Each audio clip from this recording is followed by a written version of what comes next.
Hello বন্ধুরা, welcome to my channel Anjana's kitchen. আজ আমি যে রেসিপিটা আপনাদের জন্য নিয়ে এসেছি সেটা হলো দই কাতলা। দই কাতলা করার জন্য যে উপকরণগুলো আমার লাগবে সেটা হলো কাতলা মাছ 1 নম্বর, টক দই, শুকনো লঙ্কা আর কয়েকটা গুঁড়ো মশলা লাগবে, জিরে গুঁড়ো, ধনে গুঁড়ো, শুকনো লঙ্কার গুঁড়ো আর হলুদের গুঁড়ো আর কিছু গোটা গরম মশলা। এবার আমরা একটা মশলা বানিয়ে ফেলবো।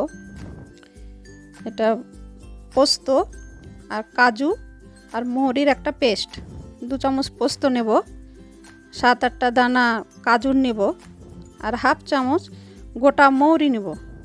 ওটাকে পেস্ট করে নিব, ওটা আমরা পরে ব্যবহার করব।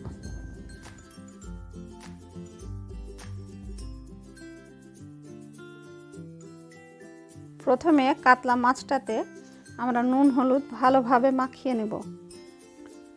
আমি 1 চামচ হলুদ দিলাম আর 1 চামচ লবণ, ওটাকে ভালোভাবে কাতলা মাছের মাখিয়ে নেব। মাখানো হয়ে গেলে প্রথমে কড়াই চাপাবো, কড়াই গরম হলে তেল দিব, তেল গরম হলে মাছগুলা ছেড়ে দিব, মাছগুলা ভালোভাবে ভেজে নেব।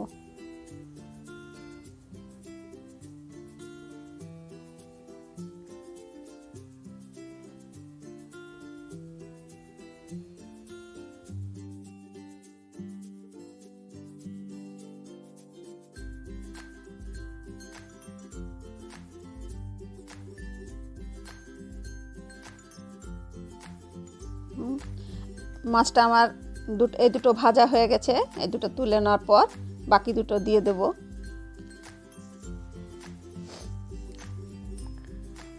এই দুটোকে ভালোভাবে ভেজে নেব, ভাজা হয়ে গেলে তুলে নেব। এবার ওই তেলে আমি ফোড়ন দেব, ফোড়নে দেব তেজপাতা, শুকনো লঙ্কা আর গোটা গরম মশলা। আমার গ্যাসের আঁচটা একটু বেশি হয়ে গেছে, তো তেলটা গরম হয়ে গেছে। প্রথমে পেঁয়াজ বাটাটা দিয়ে দেব, গ্যাসটা কমিয়ে দিয়েছি, কড়াইটা অতিরিক্ত গরম হয়ে আছে। পরে বাকি পেঁয়াজ বাটাটাও দিয়ে দিলাম। এবার মশলাটাকে ভালোভাবে কষাবো, পেঁয়াজের কাঁচা গন্ধটা যেন চলে যায়।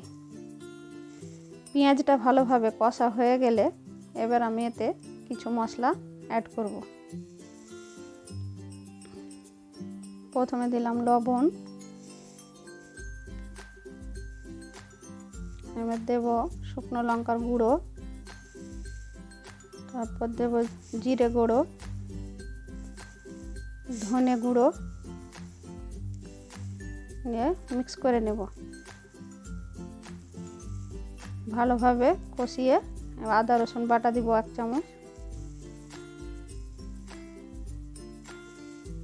এবার মশলাটাকে ভালোভাবে কষিয়ে নেব।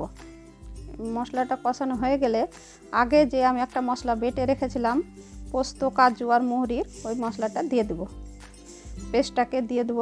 সুন্দর করে নাড়াচাড়া করব। ভালোভাবে নাড়াচাড়া করা হয়ে গেলে মশলাটা সুন্দরভাবে কষা হয়ে গেলে এবার দই অ্যাড করব। দইটাকে অ্যাড করার পর গ্যাসটাকে একদম কমিয়ে দেবেন, তারপরে দইটাকে মিক্স করে নেবেন। গ্যাস হিটে থাকলে দইটা ফেটে যাওয়ার ভয় থাকে। খুব ভালোভাবে নাড়িয়ে নেবেন, মিক্স করে নেবেন। আমি 3টে কাঁচা লঙ্কা দিলাম ফ্লেভারের জন্য, কাঁচা লঙ্কার গন্ধ আমাকে ভালো লাগে। সুন্দর করে কষা হয়ে গেছে, এরপর আমি এতে জল অ্যাড করব। খুব বেশি ঝোল দেব না, যেহেতু এটা পাতলা ঝোল হবে না, গাঢ় গাঢ়ই হবে। জল দেওয়ার পর ভালোভাবে মিক্স করে নেব। মিক্স করে ঝোলটা ফুটে উঠলে মাছগুলো দিয়ে দেব।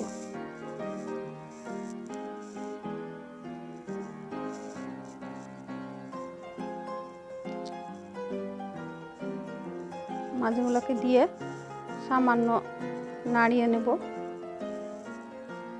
দিয়ে ঢাকা দিয়ে রেখে দেব 2-3 মিনিটের মতো।